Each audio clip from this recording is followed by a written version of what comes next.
ఎంత చేసినా శరీరం అనుకూలం కావట్లేదు సార్. నా పర్సనల్ సమస్యలు కూడా చాలా ఉన్నాయని కన్నీళ్ళు పెడతారు కొంతమంది. సో అప్పుడు నేను వాళ్ళకి నాడి చూసి సింపుల్ చిట్కా చెప్తా. సొంటి, నల్ల నువ్వులు, బెల్లము ఇవి దంచండి. 100 గ్రాముల సొంటి, 100 గ్రాముల బెల్లం, 100 గ్రాముల నల్లని నువ్వులు మొత్తం దంచండి. ఒక పేస్ట్ మాదిరి అవుతుంది.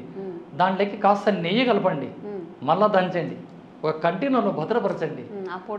ఆ పొడిని రోజు ఉదయం లేవగానే ముఖం కడుక్కున్న తర్వాత ఒక స్పూన్ అలా తినేసి ఒక కప్పు పాలు తాగండి. ఈ విధంగా 40 రోజులు చేయండి. మీ శరీరంలో ఒక ప్రత్యేకమైన మార్పు వస్తుంది.